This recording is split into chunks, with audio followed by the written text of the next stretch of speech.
A great honor to introduce now the High Representative and Vice President of the Commission, Federica Mogherini. Federica, it's a big honor for us that you come here and be the highlight of our NGO forum here. And Federica, you have the floor.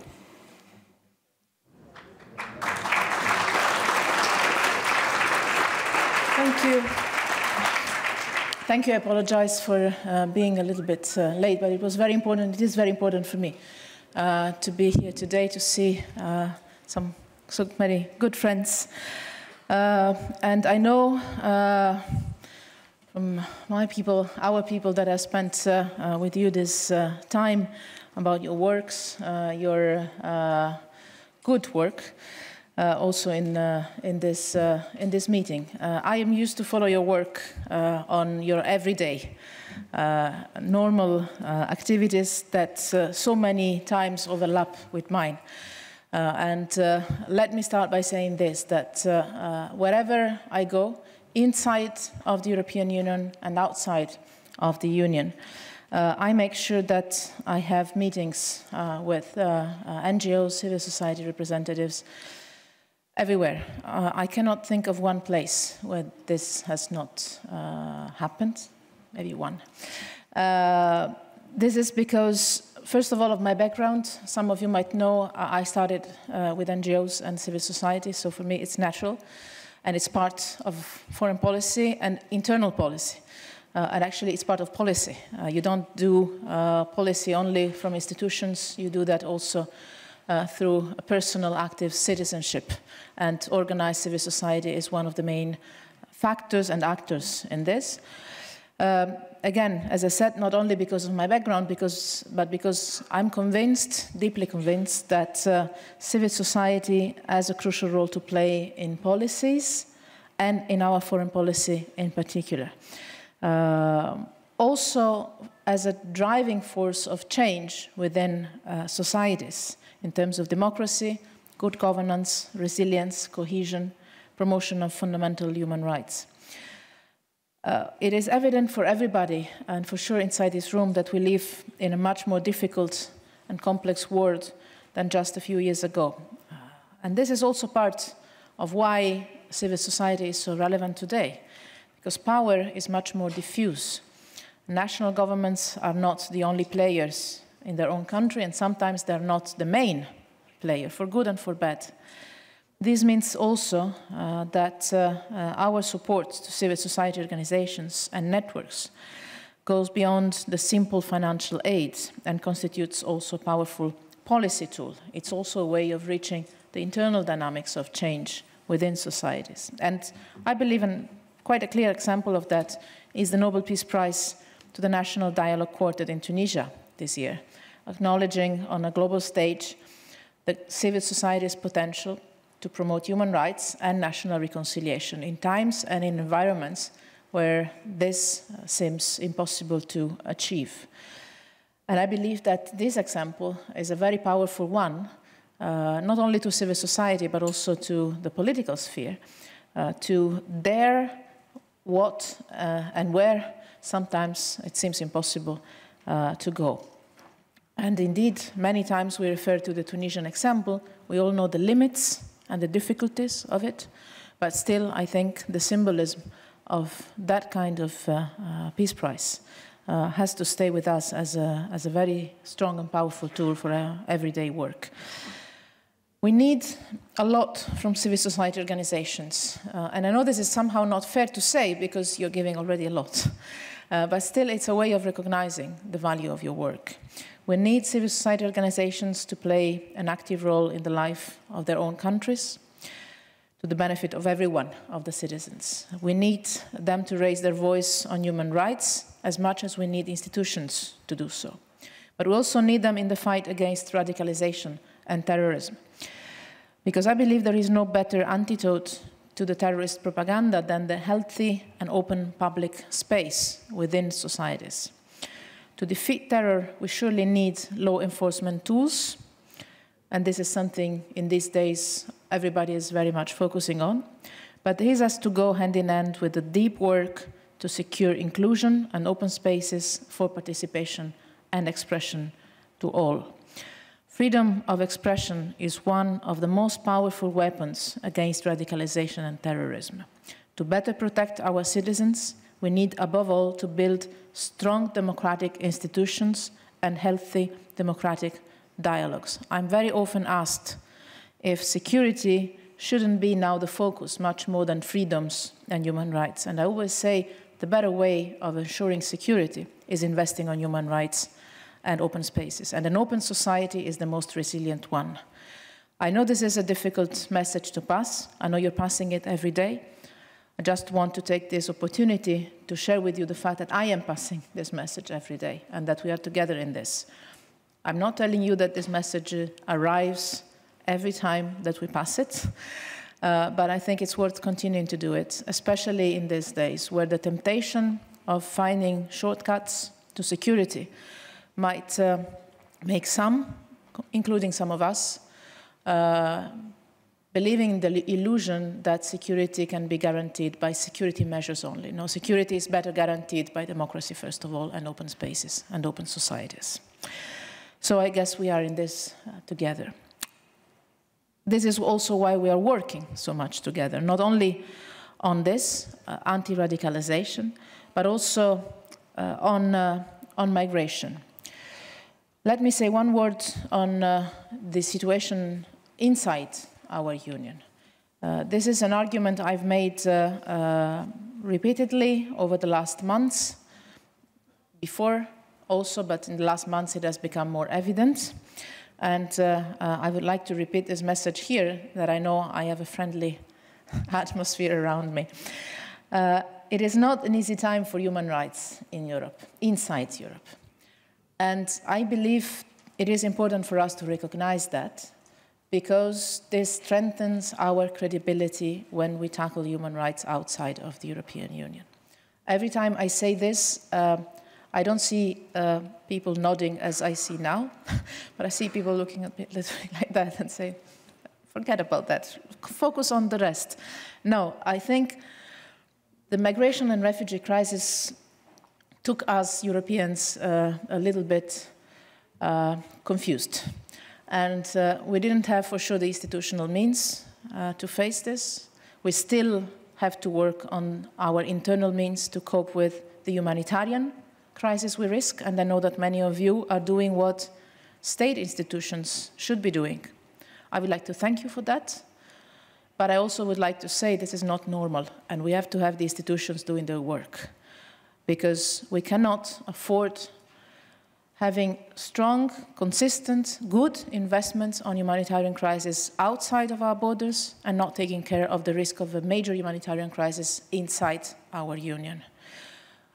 We are not equipped for that from an institutional point of view, but we should become fast, because it's not necessarily for the NGOs and the civil society organizations to manage emergency situations instead of institutions. I believe it's always the case, and it's always good if civil society organizations and NGOs support or work together with the institutions in any possible crisis, inside or outside our union. But it's never, I believe, it's never healthy when institutions do not get to the point of management of a crisis, and then there is this sort of relaxation on the fact that in any case, civil society is going to take care of that.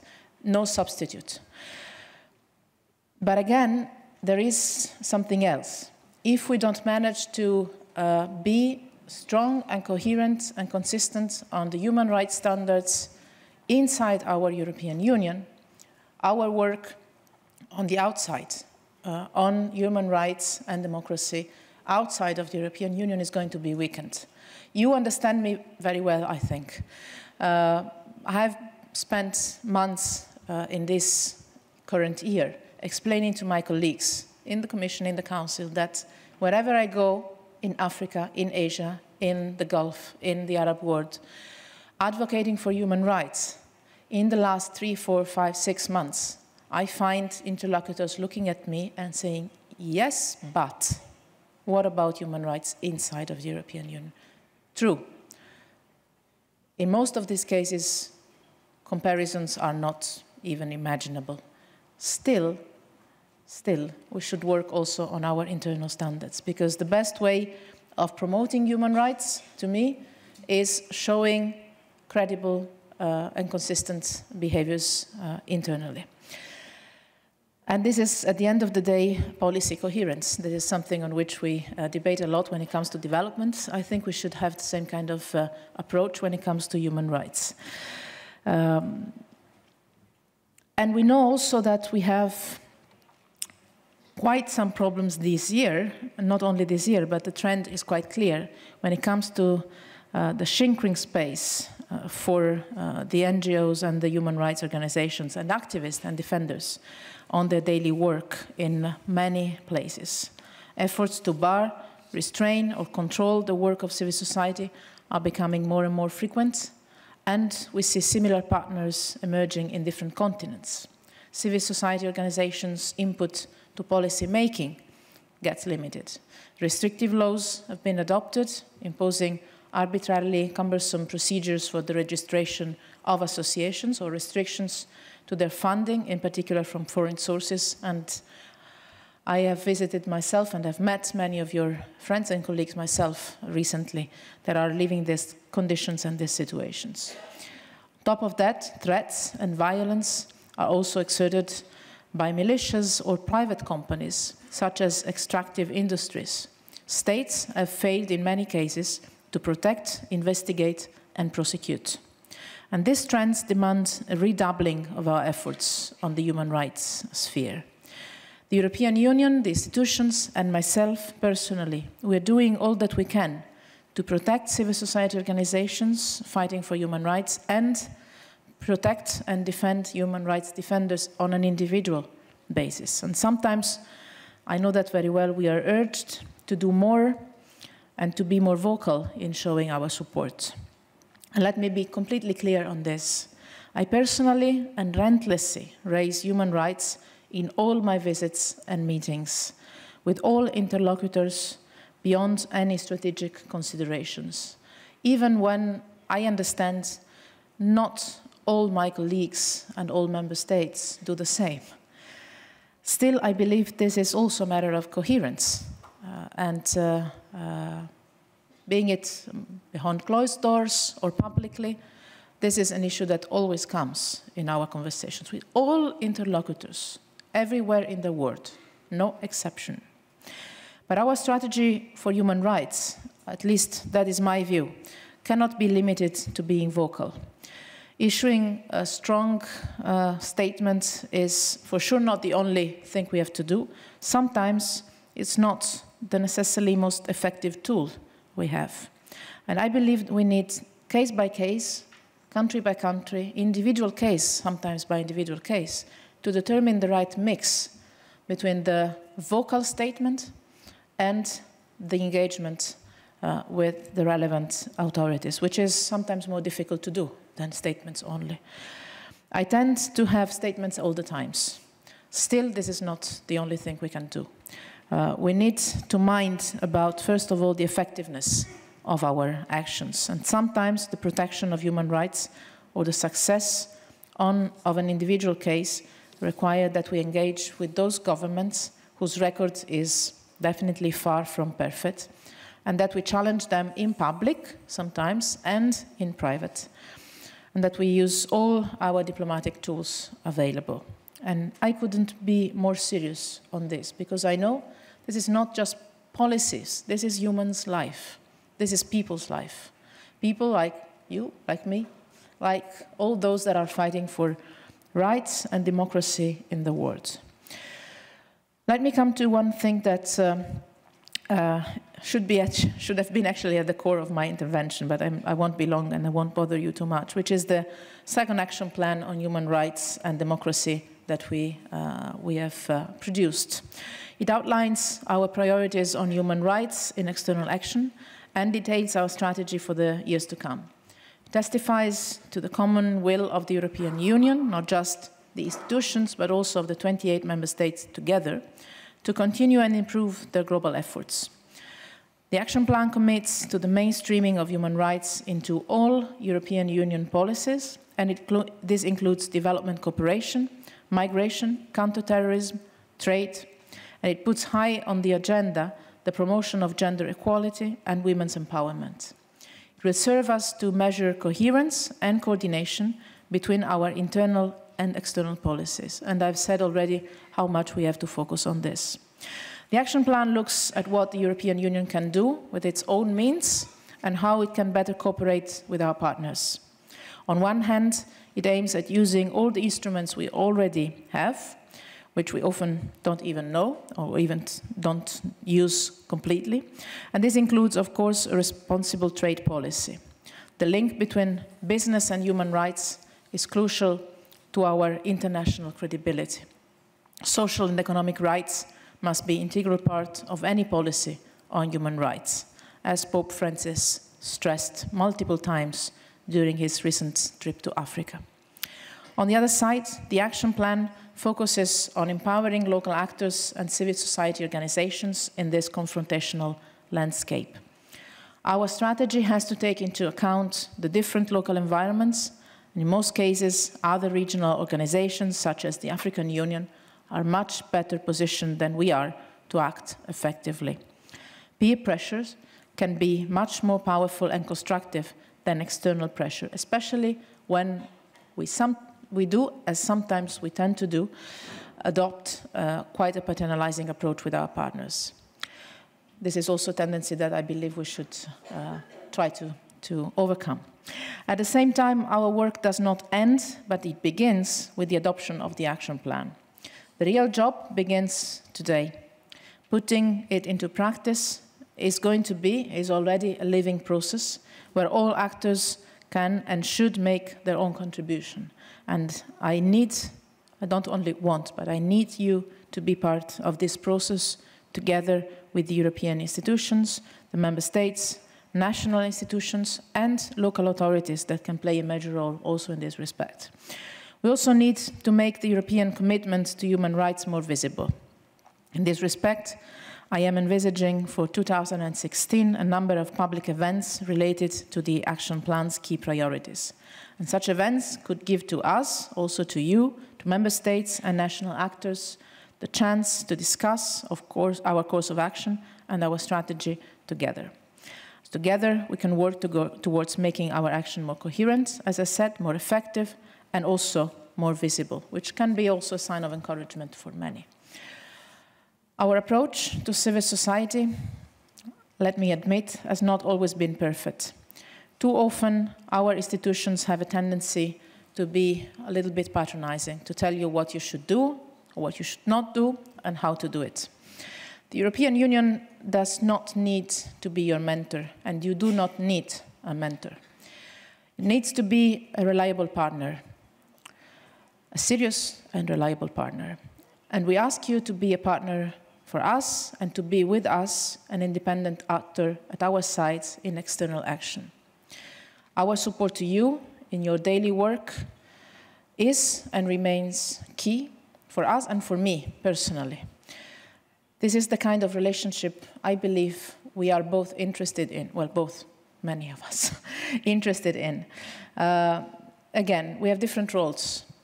There are things that civil society organizations can do. There are things that civil society organizations cannot do. And I think there are things institutions can do and things the institutions find it more difficult to do. There are also some things that institutions should not do. The fair thing, the important thing, is to have this clear, open, frank, but reliable partnership. To understand which is each other's role, understand which is the common sense of direction. I'm convinced we have a common sense of direction, which are the tools we can use, respectively, and try to create this partnership to bring real results on the ground. As I said, inside our union and outside of our union. Count on me, if that can help, for doing this work together. Be sure that I count on you to do this. I thank you very much.